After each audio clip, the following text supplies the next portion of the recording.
ನಮಸ್ತೆ, ನಾನು ಡಾಕ್ಟರ್ ಅಪೂರ್ವ ಮುಕುಂದ್. ಇವತ್ತಿನ ವಿಡಿಯೋದಲ್ಲಿ ನಾನು ಒಂದು ಕಾಮನ್ ವೈಟಮಿನ್ ಬಗ್ಗೆ ಮಾತಾಡ್ತಾ ಇದ್ದೀನಿ. ಯಾವ ವೈಟಮಿನ್ ಅಂದ್ರೆ ಈ ವೈಟಮಿನ್ 90% ಇಂಡಿಯನ್ಸ್ ಡೆಫಿಷಿಯನ್ಸಿ ಇದ್ದೇ ಇರುತ್ತೆ. ಯಾವುದು ಅಂತ ನೀವು ಗೆಸ್ ಮಾಡ್ಬೋದಾ? ಅದು ವೈಟಮಿನ್ ಡಿ. ವೈಟಮಿನ್ ಡಿ ಅನ್ನುವಂಥದ್ದು ನಾವು ಸುಮಾರು ಅನ್ಕೊಳ್ತೀವಿ ಕೇವಲ ಬಿಸಿಲಿಂದ ನಮ್ಗೆ ಬರುತ್ತೆ, ನಮ್ಗೆ ಬೋನ್ಸ್ಗೆ ಹೆಲ್ಪ್ಫುಲ್ ಅಂತ. ಬಟ್ ವೈಟಮಿನ್ ಡಿ ತುಂಬಾ ಇಂಪಾರ್ಟೆಂಟ್ ಇದೆ ನಮ್ಮ ದೇಹದಲ್ಲಿ. ಯಾವ್ದಕ್ಕೆಲ್ಲ ಅಂತ ಹೇಳಿದ್ರೆ ಇಮ್ಯುನಿಟಿ ಇಂಪ್ರೂವ್ ಮಾಡಕ್ಕೆ. ನಮ್ಮ ದೇಹದಲ್ಲಿ ಇಮ್ಯುನಿಟಿ ಇಂಪ್ರೂವ್ ಆದ್ರೆ ಮಾತ್ರ ನಾವು ರೆಗ್ಯುಲರ್ ಆಗಿ ಆಗ್ತಾ ಇರುವ ವೈರಲ್ ಇನ್ಫೆಕ್ಷನ್ಸು ಮತ್ತೆ ಡಿಸೀಸ್ಗಳನ್ನ ಎಲ್ಲ ಪ್ರಿವೆಂಟ್ ಮಾಡ್ಬೋದು. ನೀವು ನೋಡಿದ್ರಿ ಈಗ ಪ್ಯಾಂಡಮಿಕ್ ಇದ್ದಾಗ ಎಷ್ಟು ನಮ್ಗೆ ಸಫರ್ ಆದ್ವಿ, ಎಷ್ಟು ಇಮ್ಯುನಿಟಿ ಲೋ ಇರೋರೆಲ್ಲ ಪ್ರಾಬ್ಲಮ್ ಆಯ್ತು ಅಂತ.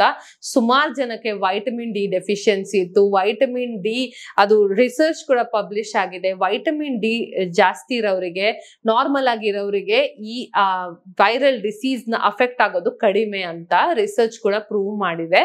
ಅದಕ್ಕಾಗಿ ವೈಟಮಿನ್ ಡಿ ತುಂಬಾ ಇಂಪಾರ್ಟೆಂಟ್ ಇಮ್ಯುನಿಟಿಗೆ. ಇನ್ನೊಂದು ಏನಂತ ಹೇಳಿದ್ರೆ, ಆಬ್ವಿಯಸ್ಲಿ ಇಮ್ಯುನಿಟಿ ಚೆನ್ನಾಗಿದ್ರೆ ಇನ್ಫೆಕ್ಷನ್ಸ್ ಎಲ್ಲ ಪ್ರಿವೆಂಟ್ ಮಾಡ್ಬೋದು.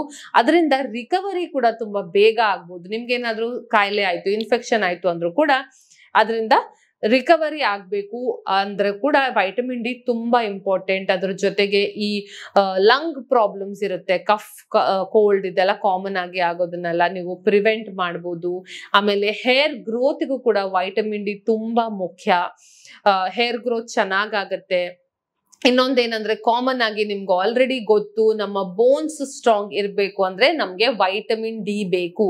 ಯಾಕಂದ್ರೆ ವೈಟಮಿನ್ ಡಿ ಕ್ಯಾಲ್ಸಿಯಂನ ಅಬ್ಸಾರ್ಬ್ ಮಾಡುತ್ತೆ ನಮ್ಮ ದೇಹದಲ್ಲಿ. ವೈಟಮಿನ್ ಡಿ ಕಡಿಮೆ ಇದ್ರೆ ನಿಮ್ಮ ಫುಡ್ ಅಲ್ಲಿ ಕ್ಯಾಲ್ಸಿಯಂ ಕೂಡ ತಗೊಳ್ತಿದ್ರು ಅದು ಉಪಯೋಗ ಆಗೋದಿಲ್ಲ, ಅದು ಮೂಳೆಗಳಿಗೆ ಹೋಗೋದಿಲ್ಲ. ಅದಕ್ಕಾಗಿ ವೈಟಮಿನ್ ಡಿ ತುಂಬಾನೇ ಮುಖ್ಯ. ಅದಲ್ಲದೆ ಆಟೋ ಇಮ್ಯೂನ್ ಡಿಸಾರ್ಡರ್ಸ್ ಅಲ್ಲಿ ಕೂಡ ನಾವು ವೈಟಮಿನ್ ಡಿ ಫಸ್ಟ್ ಚೆಕ್ ಮಾಡ್ತೀವಿ. ಯಾಕಂದ್ರೆ ಆಟೋಮ್ಯೂನ್ ಡಿಸೀಸ್ ಅಲ್ಲೂ ಕೂಡ ವೈಟಮಿನ್ ಡಿ ಲೋ ಇದ್ದಾಗ ಅವ್ರಿಗೆ ತುಂಬಾ ಸುಸ್ತಾಗೋದು ಕಾಮನ್ ಆಗಿ ಆಗತ್ತೆ. ಇನ್ನೆಲ್ಲ ಏನೆಲ್ಲ ಸಿಂಪ್ಟಮ್ಸ್ ಆಗತ್ತೆ ಅಂತ ಹೇಳಿದ್ರೆ, ಕಾಮನ್ ಆಗಿ ಫಸ್ಟ್ ಸುಸ್ತಾಗೋದು. ಈಗ ಸುಮಾರು ಜನ ಹೇಳ್ತಾರೆ ನಂಗೇನು ತೋಚ್ತಾ ಇಲ್ಲ, ಅಂದ್ರೆ ನನ್ನ ಮೆಮೊರಿ ಪವರ್ ಸ್ಲೋ ಆಗ್ಬಿಟ್ಟಿದೆ, ನನ್ಗೆ ತುಂಬಾ ಯೋಚನೆನೇ ಬರೋದಿಲ್ಲ, ನನ್ಗೆ ಅರ್ಥ ಆಗಲ್ಲ, ನಾನು ಯಾವ್ದೋ ಲೋಕದಲ್ಲಿ ಇರ್ತೀನಿ ಅಂತೆಲ್ಲ ಬ್ರೈನ್ ಫಾಗ್ ಅಂತ ಹೇಳ್ತೀವಿ. ಸೊ ಅದೆಲ್ಲ ತುಂಬಾ ಕಾಮನ್ ಆಗಿ ಇವತ್ತಿನ ದಿನ ನಾವು ನೋಡ್ತಾ ಇದ್ದೀವಿ. ಇನ್ನೊಂದೇನಂದ್ರೆ ಮಸಲ್ ಕ್ರಾಂಪ್, ಸಡನ್ ಆಗಿ ನನ್ಗೆ ಹಿಡ್ಕೊಂಡ್ಬಿಡುತ್ತೆ, ಕಾಲಲ್ಲಿ ಹಿಡ್ಕೊಳ್ಳುತ್ತೆ, ಸಡನ್ ಆಗಿ ಬಾಡಿಯಲ್ಲಿ ಎಲ್ಲೋ ಒಂದು ನನ್ಗೆ ಮಸಲ್ ಕ್ಯಾಚ್ ಆಗ್ಬಿಡುತ್ತೆ, ನನ್ ಕೆಲಸ ಮಾಡಕ್ ಆಗೋದಿಲ್ಲ ಅಂತ ಹೇಳ್ತಾರೆ. ಅಥವಾ ಕಾಲು ಎಳಿತಾ ಇದೆ, ಸೆಳಿತಾ ಇದೆ, ನಮ್ಮ ಕಾಫ್ ಮಸಲ್ಸ್ ಏನು ಮೀನಖಂಡ ಅಂತ ಹೇಳ್ತೀವಿ ಅದು ತುಂಬಾ ಕಂಟಿನ್ಯೂಸ್ ಆಗಿ ಸೆಳಿತಾ ಇದೆ ಅಂತ ಹೇಳ್ತಾರೆ ಸುಮಾರು ಜನ. ಇದೆಲ್ಲ ಕೂಡ ವೈಟಮಿನ್ ಡಿ ಡೆಫಿಷಿಯನ್ಸಿಯ ಸೈನ್ಸ್ ಅಂಡ್ ಸಿಂಪ್ಟಮ್ಸ್. ನಿಮ್ಗೆ ಇದು ಯಾವ್ದಾದ್ರು ಒಂದು ಸಿಂಪ್ಟಮ್ಸ್ ಕಾಣಿಸ್ತಾ ಇದ್ರೆ ರೆಗ್ಯುಲರ್ ಆಗಿ ನೀವು ಖಂಡಿತವಾಗ್ಲೂ ಬ್ಲಡ್ ಟೆಸ್ಟ್ ನ ಮಾಡಿಸ್ಬೇಕು. ಬ್ಲಡ್ ಟೆಸ್ಟ್ ಮಾಡಿಸಿ ವೈಟಮಿನ್ ಡಿ ಸರಿಯಾಗಿದ್ಯಾ ಇಲ್ವಾ ಅಂತ ನೋಡಿ ಅದಕ್ಕೆ ಕರೆಕ್ಟ್ ಆಗಿರುವ ಸಪ್ಲಿಮೆಂಟ್ಸ್ ಗಳನ್ನ ತಗೊಳ್ಳಿ. ಮತ್ತೆ ಇನ್ನೊಂದೇನಂದ್ರೆ, ಕಾಮನ್ ಬಿಸಿಲಿಗೆ ಕೂತ್ಕೊಂಡ್ರೆ ಸಾಕು ನಂಗೆ ವೈಟಮಿನ್ ಡಿ ಬರುತ್ತೆ ಅಂತ ಜನ ಅನ್ಕೊಳ್ತಾರೆ. ವೈಟಮಿನ್ ಡಿ ಬರುವಂತದ್ದು ಬಿಸಿಲಿಂದ ಅಲ್ಲ, ನಮ್ಮ ಬಾಡಿನೇ ವೈಟಮಿನ್ ಡಿ ತಯಾರು ಮಾಡೋದು. ಯಾವಾಗ ಅಂದ್ರೆ ಬಿಸಿಲು ನಮ್ಮ ಮೈ ಮೇಲೆ ಬಿದ್ದಾಗ. ನಿಮ್ಮ ದೇಹದಲ್ಲೇ ಆ ಕಾಂಪೌಂಡ್ ಕಡಿಮೆ ಇದೆ ಅಂದ್ರೆ ಎಷ್ಟು ಬಿಸಿಲಲ್ಲಿ ಕೂತ್ಕೊಂಡ್ರು ನಿಮ್ಗೆ ವೈಟಮಿನ್ ಡಿ ಜಾಸ್ತಿ ಆಗೋದಿಲ್ಲ. ಸೊ ನಿಮ್ಗೆ ಡೆಫಿಷಿಯನ್ಸಿ ತುಂಬಾನೇ ಇದ್ರೆ ನೀವು ಬಿಸಿಲಲ್ಲಿ ಕೂತ್ಕೊಂಡು ಸರಿಪಡಿಸ್ಕೊಳ್ತೀನಿ ಅನ್ನೋದು ಖಂಡಿತ ತಪ್ಪು. ಸೊ ಅದಕ್ಕಾಗಿ ಸ್ಟಾರ್ಟಿಂಗ್ ಅಲ್ಲಿ ನೀವು ಸಪ್ಲಿಮೆಂಟ್ಸ್ ನ ತಗೊಳ್ಬೇಕಾಗತ್ತೆ.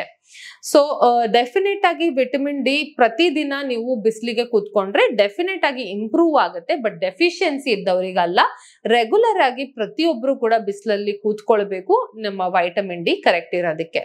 ಸೊ ಇಷ್ಟ ಮಾಡಿ ಸಪ್ಲಿಮೆಂಟ್ಸ್ ಕೂಡ ತಗೊಳ್ಳಿ, ಅದರ ಜೊತೆ ಆಹಾರ ಕೂಡ ಚೆನ್ನಾಗಿ ತಗೊಳ್ಳಿ. ಸೊ ವೈಟಮಿನ್ ಡಿ ನ ಇಂಪ್ರೂವ್ ಮಾಡ್ಕೊಳ್ಳಿ, ಎಲ್ಲ ಸಿಂಪ್ಟಮ್ಸ್ ನ ಪ್ರಿವೆಂಟ್ ಮಾಡಿ, ಮತ್ತೆ ನಿಮ್ಮ ಬೋನ್ಸು, ಜಾಯಿಂಟ್ಸು, ನಿಮ್ಮ ಇಮ್ಯುನಿಟಿ ಕೂಡ ಸ್ಟ್ರಾಂಗ್ ಮಾಡ್ಕೊಳ್ಳಿ. ವೈಟಮಿನ್ ಡಿ ಚೆಕ್ ಮಾಡ್ಕೊಳ್ಳಿ. ಮುಂದಿನ ವಿಡಿಯೋದಲ್ಲಿ ಮತ್ತೊಂದು ವಿಷಯ ಜೊತೆ ಭೇಟಿಯಾಗೋಣ. ಧನ್ಯವಾದ.